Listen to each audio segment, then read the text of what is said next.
1절에 이틀이 지나면 유월절과 무교절이 된다고 말씀하죠.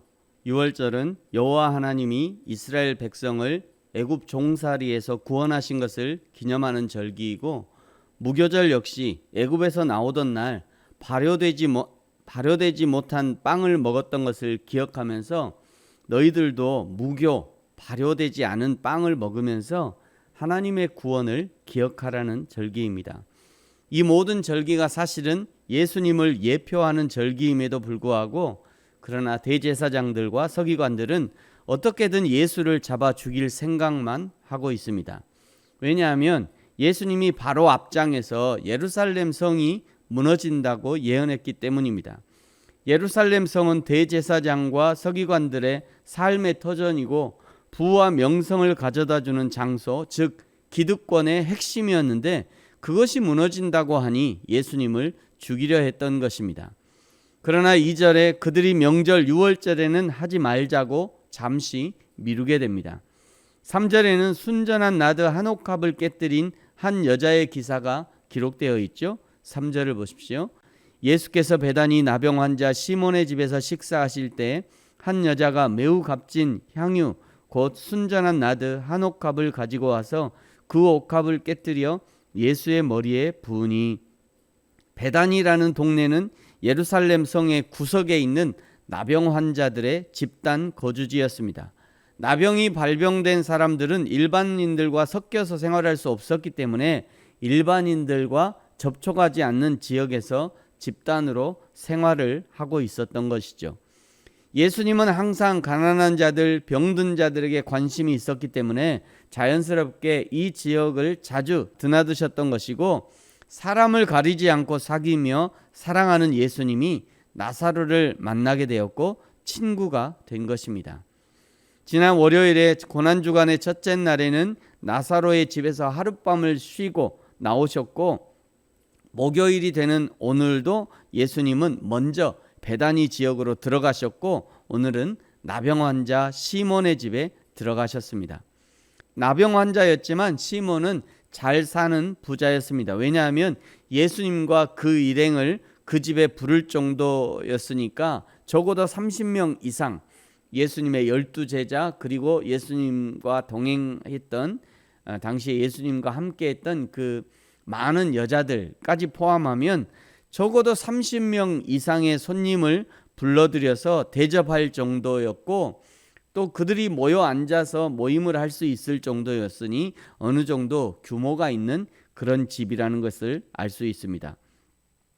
요한복음 12장에서는 한 옥합에 나드를 부어들인 여자가 나사로의 여동생이었다고 기록하고 있는 것을 보니, 오늘 예수님이 들어가신 시몬의 집은 평소에 늘 가시던 나사로의 집 옆집으로 가신 것이 아닌가 생각됩니다.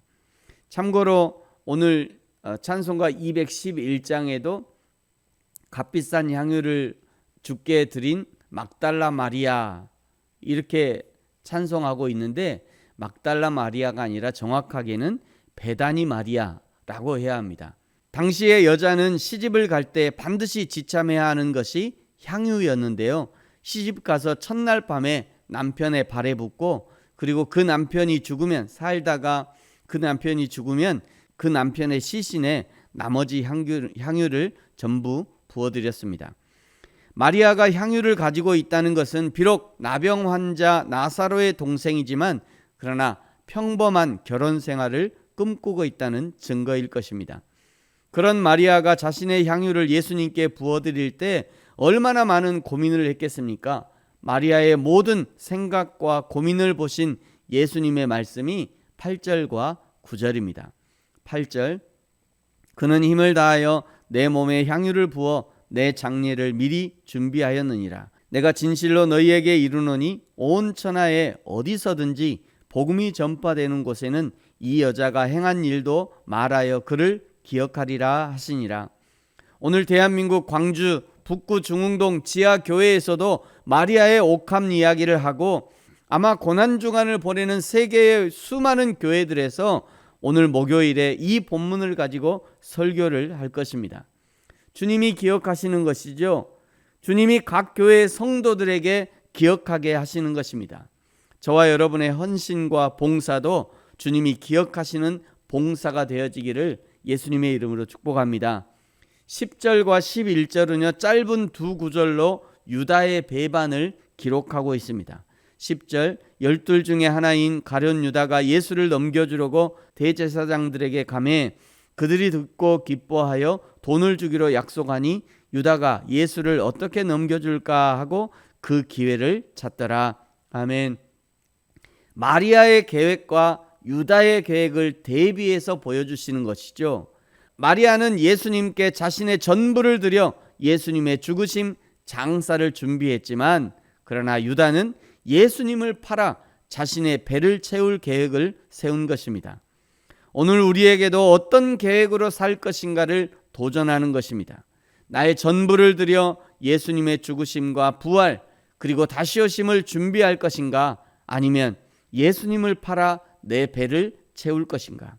사랑하는 성도 여러분, 고난주간의 네 번째 날을 보내는 저와 여러분이 우리의 삶을 들여 예수 그리스도를 섬기고 주님의 죽으심과 부활, 이제는 다시 오심을 준비하는 저와 여러분이 되어지기를 예수님의 이름으로 축복합니다.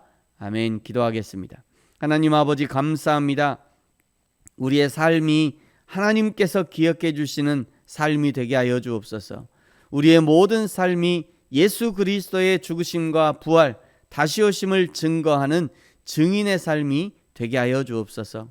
옥합을 깨뜨려 예수님께 부어드린 그 마리아의 고민과 갈등, 그 이후에 헌신할 수 있었던 용기를 본받아 우리도 하나님 앞에 나의 시간과 삶을 내어드릴 수 있는 용기를 허락하옵소서.